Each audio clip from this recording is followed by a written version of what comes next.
It's almost hard to envision a cruise without a tropical drink in hand. Letting loose, having a few cocktails poolside, or a few glasses of wine at dinner is part of the vacation experience.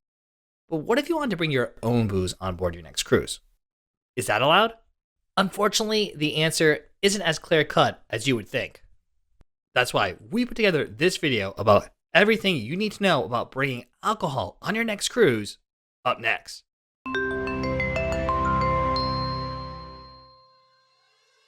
Welcome aboard, cruisers. I'm Don V from Eat Sleep Cruise, where I help you see the world one port at a time. We get a lot of questions on the blog and here on YouTube regarding the alcohol policies of cruise ships.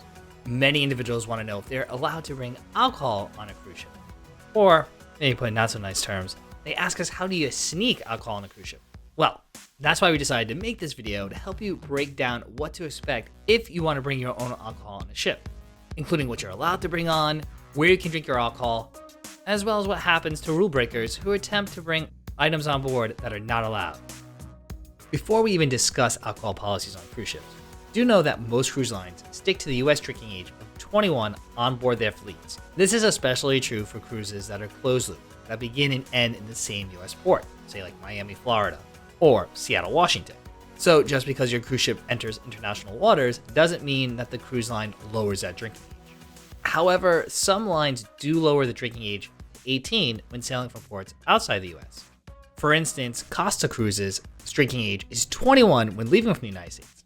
However, on any vessel leaving from a non-US port, that particular cruise line's drinking age is only 18. When flat out asked, can you bring alcohol on a cruise? The answer is yes and no. To be honest, it really depends on the cruise line.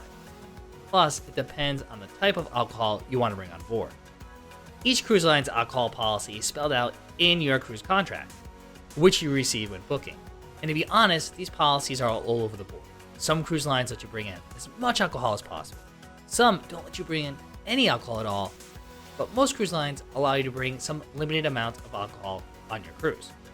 So before you book with a cruise line, make sure you review the frequently asked questions or the cruise line's website to find out that particular cruise line's policy. But in this video, we give you the most up-to-date cruise policy for most major cruise lines. Unless you're sailing on an all-inclusive luxury line, most cruise lines allow cruisers to bring a limited amount of wine on board. Many cruise lines allow 2 bottles of wine at embarkation day, but no other beer or spirits. For instance, Carnival Cruise Line allows 2 750 milliliter bottles of wine to be brought on board at embarkation per stateroom, but they do not allow any 6-packs of beer or handles of spirits, like vodka. Before heading out to the packy, you do need to know that cruise lines that allow passengers to bring their own alcohol on board typically do so with restrictions. Mainly, many of them charge a corkage fee. Consumption of your alcohol is allowed freely in the privacy of your own cabin. However, outside your stateroom, this corkage fee applies to consumption. Essentially, a corkage fee is a set fee you pay to partake in your own stash. This fee applies whether it's wine at dinner or booze in the lounge. Despite its name, the fee has nothing to do with whether you physically uncork your bottle, but rather your choice to drink your alcohol in a public area like a bar or a restaurant. Again, you need to check with your cruise line regarding the corkage fee, but it might range from somewhere to $10 to $15 to consume your own bottle of wine in a restaurant to $25 for enjoying your bottle of wine or your own tequila in the casino. Cruise lines that have no restrictions on bringing your own alcohol on board also do not typically have corkage fees. Of course, your cruise ship will also bring you to some amazing destinations, and you may consider purchasing liquor at some of these ports of call. If you do, know that the cruise line will most likely not let you consume that alcohol once on board. If your cruise line does not permit you to BYOB, you'll have to check that bottle of rum from Puerto Rico or that Prosecco from Italy at security upon reboarding the ship at that port of call. A crew member will typically write a description of the item next to your name and stateroom. Guests can retrieve these bottles at the end of the voyage prior to disembarkation. Or there will be a designated pickup location that guests can go to gather their own alcohol purchases.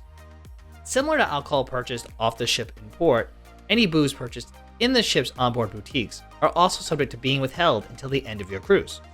This is typically arranged with the cashier upon purchase. Now, before we get into the details of each cruise line's alcohol policy, we do want to caution you about trying to sneak alcohol on a cruise. Any alcohol in your possession beyond the allowed limit for your particular cruise line may be confiscated or destroyed by security. This rule equally applies to an extra bottle of wine packed in your carry-on, as it does to liquor that snuck through a water bottle or a plastic flask, or any of the other containers that are typically referred to as rum runners, if you're shopping on Amazon. Several cruise lines have very strict alcohol policies, like Royal Caribbean, and you might be denied boarding if this prohibited alcohol is found, again, either in your checked luggage or in your carry-on. So, we highly recommend you don't even try to sneak alcohol on the ship. There are several options for you to consume alcohol on the cruise, and if you really want to go on a big bender, just upgrade to a premium or luxury cruise line that might allow you to bring alcohol on board or has alcohol included in the cruise fare. Or you can upgrade to a drink package, and many of these drink packages allow cruisers the ability to consume an unlimited amount of select beer, wine, and spirits. But of course, keep in mind the cruise lines can always deny you service if you're obviously intoxicated. So exactly what are those cruise lines? Well, we're going to start with the cruise lines that don't let you bring any alcohol on board.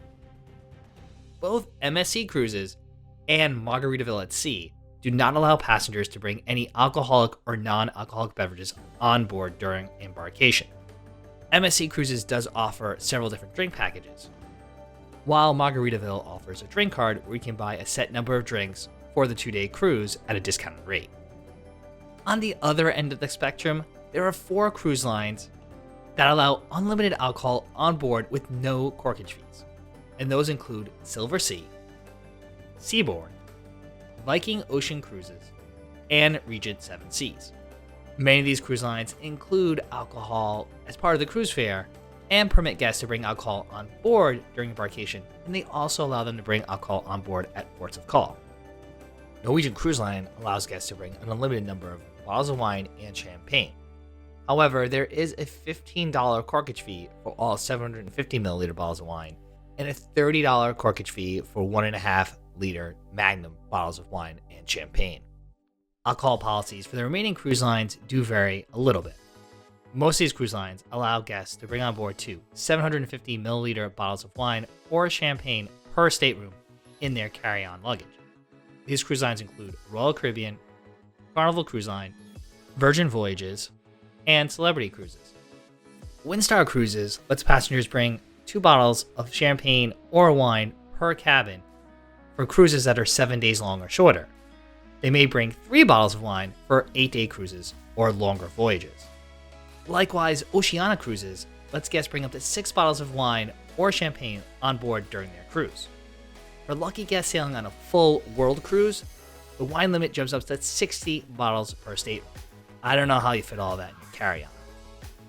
Holland America Line lets guests bring unlimited bottles of wine or champagne on board, but there's a $20 corkage fee for each bottle, no matter where the guest consumes it. In addition, quantities of wine deemed by the cruise line to be excessive will be refused. Similarly, each passenger on a Princess Cruises ship can bring 1 bottle of wine or champagne that's no larger than 750 milliliters. Any additional bottles of wine can be brought on, but there is a $15 corkage fee, regardless of where you consume those additional bottles of wine. Finally, you might be surprised to hear that Disney Cruise Line has one of the more generous alcohol policies. Guests 21 years and older may bring a maximum of 2 bottles of unopened wine or champagne, again, no larger than 750 milliliters, or 6 beers, no larger than 12 ounces, on board at the beginning of the voyage and at each port of call. These beverages must be packed in the carry-on and not your check bag. But like other cruise lines, Disney Cruise Line will check any spirits that you purchase at the port of call, and guests are not allowed to consume those spirits while on the ship. Now that you know more about the alcohol policies on the various cruise lines, you might be considering purchasing a cruise line drink package. Well, lucky for you, we have several brand new complete reviews of drink packages right here on YouTube for popular cruise lines like Royal Caribbean, Celebrity Cruises, Carnival Cruise Line, and Princess Cruises. In each video, we walk you through all the drink package options, the inclusions, the prices, and run the numbers to let you know if purchasing a drink package is right for your next cruise vacation.